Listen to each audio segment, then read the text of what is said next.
ಬರೀ ಮಡಿವಾಳ ಸಮಾಜ ಅಲ್ಲ, ಎಲ್ಲಾ ಸೋಷಲ್ ಸಮಾಜ, ಹಿಂದುಳಿದ ಸಮಾಜಗಳಲ್ಲಿ ಅವರ ಸೇವೆ ಬಹಳ ಅತ್ಯುನ್ನತವಾದ ಪರಿಷತ್ ಸದಸ್ಯರನ್ನಾಗಿ ಮಾಡಬೇಕೆಂದು ನಮ್ಮ ಕರ್ನಾಟಕ ರಾಜ್ಯ ಮಡಿವಾಳ ಸಂಘದ ವತಿಯಿಂದ ನಾವೆಲ್ಲ ಒಗ್ಗೂಡಲಾಗಿ ರಾಜ್ಯ ಕರ್ನಾಟಕದಿಂದ ತಮ್ಮನ್ನು ಬೇಡಿಕೊಳ್ಳುತ್ತಿದ್ದೇವೆ.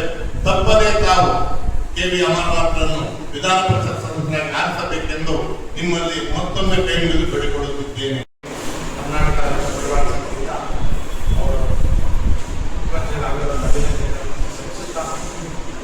ಈಗ ಏನು ಮಾನ್ಯ ಮುಖ್ಯಮಂತ್ರಿಗಳಾಗಿರುವ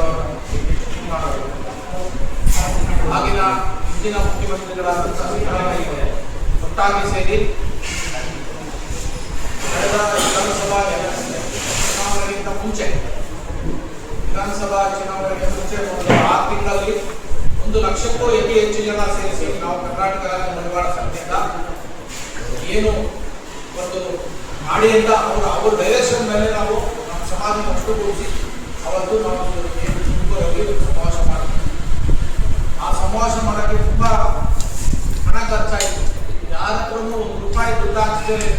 ಅವತ್ತು ಸಮಾವೇಶಕ್ಕೆಲ್ಲ ಅಮರನಾಥವರೇ ಖರ್ಚು ಮಾಡಿ ಸಮಾವೇಶ ಬಸ್ಸುಗಳು 1 ಕೋಟಿ ಅತಿ ಹೆಚ್ಚು ಖರ್ಚು ಮಾಡಿ ಸಮಾವೇಶ ಮಾಡಿಸಿದ್ರು.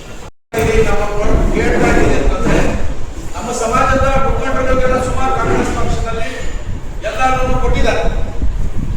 ಏನು ಡಾಕ್ಟರ್ ರವಿಕುಮಾರ್ ಅವರಿಗೆ ಕೆಪಿಸಿಸಿ ಮೆಂಬರ್ ಮಾಡಿದ್ರು. ಸ್ವಾತಂತ್ರ್ಯ ಬಂದಾಗಿಂದ ಯಾವುದೋ ಕೆಪಿಸಿಸಿ ಮೆಂಬರ್ ಮಾಡಿಲ್ಲ.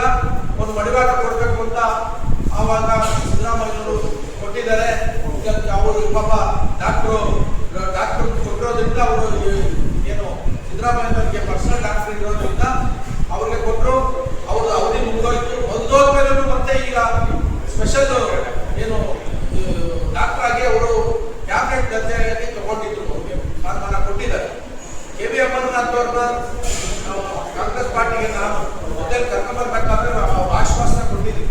ಏನಂತ ಸಿದ್ದರಾಮಯ್ಯ ಹೇಳಿದ್ರೆ ನೆಕ್ಸ್ಟ್ ಪಾರ್ಟಿ ಆಫೀಸಲ್ಲಿ ಇದೆ ಅವತ್ತು ಹೇಳಿದ್ರು. ಪಾರ್ಟಿ ಆಫೀಸಲ್ಲಿ ನೆಕ್ಸ್ಟ್ MLC ಮಾಡ್ಬೇಕ್ರಿ ಅಮರನಾಥ್ಗೆ ಅಂತೇಳಿ ಅವತ್ತು ಆಶ್ವಾಸನೆ ಕೊಟ್ಟಿದ್ದಾರೆ. ಈಗ ನಮಗೆ ಒಬ್ಬರೇ ಕೆ.ವಿ. ಅಮರನಾಥ್ ಒಂದೇ ಹೆಸರು ಇಡೀ ರಾಜ್ಯಾದ್ಯಂತ 30 ಜಿಲ್ಲೆಗಳ ಜಿಲ್ಲಾಧ್ಯಕ್ಷರು ಒಬ್ಬರಿಂದ ನಾವು ಕೇಳ್ತಾ ಇದ್ದೀರಿ ಕೆ.ವಿ. ಅಮರನಾಥ್ಗೆ ಕೊಡಬೇಕು. ಯಾಕೆ ಕೊಡ್ಬೇಕು ಅಂತಂದ್ರೆ ಅವರು ಸಮಾಜ ಕಳಕಳಿ. ಈಗ ಒಂದು ವಿದ್ಯಾರ್ಥಿ ಹಾಸ್ಟೆಲ್ಗೆ 50 ಲಕ್ಷ ಡಿಪಾಸಿಟ್ ಮಾಡಿಸಿ ವಿದ್ಯಾರ್ಥಿ ನಿಲಯ ಮಾಡಿಸ್ತಾ ಇದ್ದಾರೆ. ಇದು ಸಣ್ಣ ಪುಟ್ಟದೇನಲ್ಲ. ಪಾಪ ಸಿದ್ದರಾಮಯ್ಯನವರು ಮಡಿವಾಳರಿಗೆ ಅಂತ ಮಾಡಿದ್ರು. ಆದ್ರೆ MLC ಮಾಡಿದ್ರೆ ಇಡೀ ರಾಜ್ಯಾದ್ಯಂತ ನಮ್ಮ ಮಡಿವಾಳರಿಗೆ ನ್ಯಾಯ ಕೊಟ್ಟಂಗಾಗುತ್ತೆ. ಕಾಂಗ್ರೆಸ್ ಪಾರ್ಟಿಯಲ್ಲಿ ಸ್ವಾತಂತ್ರ್ಯ ಬಂದಾಗಿಂದ ಸಮೇತ ಒಬ್ಬ MLC ಮಾಡಿಲ್ಲ ಮಡಿವಾಳರಿಗೆ.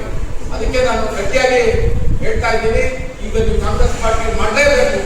ಮಾಡಿದ್ರೆ ಪಾರ್ಟಿ ಜೊತೆಲಿ ಎಲ್ಲ ಮಡಿವಾಳರು ಇರ್ತಾರೆ ಅನ್ನೋದಕ್ಕೆ ಅಮರನಾಥ್ ಅವರೇ ಕಾರಣ. ಯಾಕೆಂತಂದ್ರೆ ಅವರ ದಾನ ಧರ್ಮಗಳು, ಸಮಾಜಕ್ಕೆ ಮಾಡುವಂಥ ಕೊಡುಗೆಗಳು, ಸಮಾಜಕ್ಕೆ ಇರೋ ಕಳಕಳಿ, ಅದಕ್ಕೋಸ್ಕರ ಅವ್ರನ್ನ ನಾವು ಒತ್ತಾಯ ಮಾಡಿ ಸಾಮಾಜಿಕವಾಗಿ ಕೆಲಸ ಮಾಡಿರೋದನ್ನ ಒಬ್ಬರು ಮಾಡ್ತಾರೆ. ನೀವು ಹೇಳೋದು ಒಂದು ಸಾಂಸ್ಕೃತಿಕ ಅಂದ್ರೆ ಏನು ಕಲಾ ಒಂದು ಮತ್ತೆ ಎಲ್ಲರೂ ಒಂದು ರಾಜಕೀಯದಾಗ ಅಂತ ಅಲ್ಲ, ಇವರು ಸಮಾಜ ಸೇವೆ ಮಾಡಿರೋದು. ಆಮೇಲೆ ಏನು ಈಗ ಪಾರ್ಟಿಯಲ್ಲಿ ಕಾಂಗ್ರೆಸ್ ಪಾರ್ಟಿಯಲ್ಲಿ ಏನು ನಡೀತಾ ಇದೆ ಅಂದ್ರೆ ಅತಿ ಸಣ್ಣ ಯಾರು ವಾಯ್ಸಿಂದ ಇರೋದು ವಾಯ್ಸೇ ಇಲ್ಲ. ನಮಗೆ ಒಬ್ಬ MLA MLC ಇಲ್ಲ, ಎಲ್ಲಿಂದ ನಮ್ಮವರು ಒಬ್ಬರು ಇರಲಿಲ್ಲ.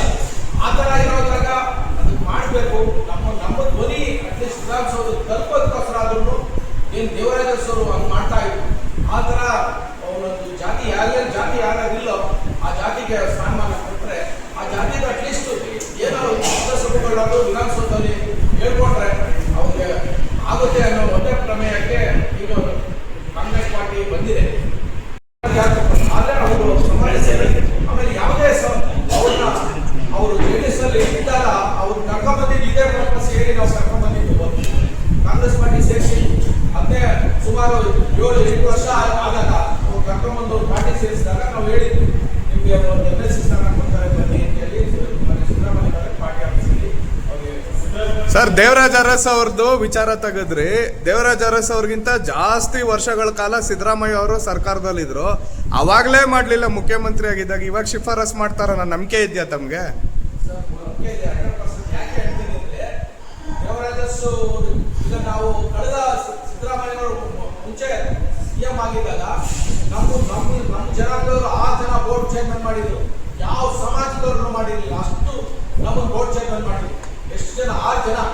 ಒಬ್ಬರು KPSC ಮೆಂಬರ್ ಮಾಡಿದ್ರು, ಒಬ್ಬರು BC, ಇಬ್ಬರು BC ಮಾಡಿದ್ರು, ವೈಸ್ ಚಾನ್ಸಲರ್. ಈ ಸರಿ ನಮ್ಮೊಬ್ಬರನ್ನ ಮಾತ್ರ ಬೋರ್ಡ್ ಚೇರ್ಮನ್ ಮಾಡಿದ್ದಾರೆ. ಇವಾಗ MLC ಮಾಡಿ ಅಂತ ನಾವು ನಮ್ಮ ಸಮಾಜ ಕೇಳ್ತಾ ಇದ್ದೀವಿ. ನಾವು ಬೋರ್ಡ್ ಚೇರ್ಮನ್ ಬೇಡ, MLC ಮಾಡಿ. ಈಗ ಮಂಬೇಕರಕ್ಕೆ ನಾವು ಆಲ್ರೆಡಿ ಎಲ್ಲ ಜಿಲ್ಲಾಧ್ಯಕ್ಷರು ಸೇರಿಸಿ 8 ದಿವಸದೊಳಗಡೆ ಅವ್ರಿಗೆ ಮನವಿ ಕೊಡ್ತಾ ಇದ್ದೀವಿ. ಯಾಕೆಂದ್ರೆ ಈ ಎಲೆಕ್ಷನ್ ಆಗಿದ ತಕ್ಷಣ ನಾವು ಮಾಡ್ತಾರೆ ಅಂತ ಮಾಹಿತಿ ಇದೆ. ಹಾಗೆ ನಾವು ವಾತಾವರಣನೇ ಭೇಟಿಯಾಗಿ ಮತ್ತೆ ಹರಿಪ್ರಸಾದ್ ಅಂದ್ರೆ ಸುಮಾರು ಒಂದು 100 ಜನ ಸೇರೋ ಅವಕಾಶ ಇದೆಯಾ? ಅಲ್ಲ, ಈ ರಾಜ್ಯದಿಂದ 32 ಜಿಲ್ಲೆಯಿಂದ ಜಿಲ್ಲಾಧ್ಯಕ್ಷರು ಬರ್ತಾರೆ. ಜಿಲ್ಲಾಧ್ಯಕ್ಷರಾಗಿ 100 ಜನ ಹಾಗೆ ಆಗ್ತಾರೆ. ಡೈಲಿ ಕೇಳಿದ್ದೀವಿ ನಾವು ಮುಖ್ಯಮಂತ್ರಿ ಅವರ ಯಾವಾಗ ಬರ್ತಾರೆ ಅಂತ ಮುಂದಿನ ವಾರದಲ್ಲಿ ನಾವು ಭೇಟಿ ಮಾಡಿ ಮನವಿ ಕೊಡ್ತಾ ಇದ್ದೀವಿ.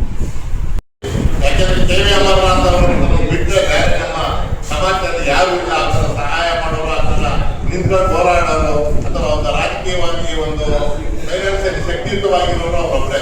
ದಯವಿಟ್ಟು ಅವ್ರನ್ನ ನೀವು ಒಟ್ಟು ಮಾಡಿ ನಮ್ಮ ಸಾಮಾಜಿಕ ನ್ಯಾಯ ಉಳಿಸಿ ನಮ್ಮ ಸಮಾಜಕ್ಕೆ ಅಂತ ನಾವು ಮತ್ತೊಮ್ಮೆ ಮಾನ್ಯ ಮುಖ್ಯಮಂತ್ರಿಗಳನ್ನ, ಮಾಜಿ ಮುಖ್ಯಮಂತ್ರಿಗಳಾದ ಸಿದ್ದರಾಮಯ್ಯ ಅವ್ರನ್ನ, DK ಹರಿಪ್ರಸಾದ್ ಅವ್ರನ್ನ, ಮತ್ತೆ ರಾಹುಲ್ ಗಾಂಧಿ ಅವ್ರನ್ನ ಎಲ್ಲರಿಗೂ ನಾವು ಮನವಿ ಕೊಡ್ತೀವಿ. ಮನವಿ ಕೊಡೋದಕ್ಕೆ ನಾವು ಕಾಲಾವಕಾಶ ಕೇಳಿದ್ದೀವಿ. ಅವ್ರು ಕೊಟ್ಟ ತಕ್ಷಣ ನಾವು 106 ಜನ ಸೇರಿ ನಾವು ನಮ್ಮ ಮನವಿ ಪತ್ರವನ್ನು ಸಲ್ಲಿಸಿ ಅವ್ರನ್ನ ಮತ್ತೊಮ್ಮೆ ನಾವು ಬೇಡ್ಕೊಳ್ತಾ ಇದ್ದೀವಿ. ನಾವು ಇವರು ನಮ್ಮ KV ಅಮರನಾಥ್ ಅವ್ರನ್ನ ವಿಧಾನ ಪರಿಷತ್ ಸದಸ್ಯರನ್ನಾಗಿ ಮಾಡಿದ್ರೆ ಮಡಿವಾಳ ಸಮಾಜಕ್ಕೆ ಒಂದು ಶಕ್ತಿ ಬರುತ್ತೆ, ಆರ್ಥಿಕವಾಗಿ ಶಕ್ತಿ ಬರುತ್ತೆ, ಆರ್ಥಿಕವಾಗಿ ಶಕ್ತಿ ಬರುತ್ತೆ, ಹಿಂದುಳಿದ ಶೋಷಿತ ಸಮಾಜವಾದ್ರಿಂದ ಒಂದು ಮ್ಯಾಚ್ ಕೆತ್ತಕ್ಕೆ ಒಂದು ಅವಕಾಶ ಸಿಗುತ್ತೆ. ಒಬ್ಬರೇ ಒಬ್ರು ನಮ್ಮ ಧ್ವನಿ ಬೇಕು ನಮ್ಮ ಸಮಾಜಕ್ಕೆ. ಆ ಧ್ವನಿ ಎತ್ತಕ್ಕೆ ಒಬ್ಬರು ಬೇಕೇ ಬೇಕು ಅಂತ ನಮ್ಮಲ್ಲಿ ಮತ್ತೊಮ್ಮೆ ಬೇಡಿಕೊಳ್ಳುತ್ತಿದ್ದೇವೆ. ಸರ್, ತಮ್ಮ ವೈದ್ಯಕೀಯ ಸಲಹೆಗಾರ ರವಿಕುಮಾರ್ ಅವರು ಇದ್ರಲ್ಲ, ಅವ್ರು ಎಲ್ಲಿ ಇವಾಗ? ಅವ್ರ ವಿಚಾರ ವೈದ್ಯಕೀಯ ಸಲಹೆಗಾರರು ಅವರು ಇದ್ದಾರೆ, ಇಲ್ಲ ಅಂತಲ್ಲ. KPSC ಮೆಂಬರ್ ಆಗಿದ್ರು, ಎಲ್ಲ ಅನುಭವಿಸಿದ್ದಾರೆ.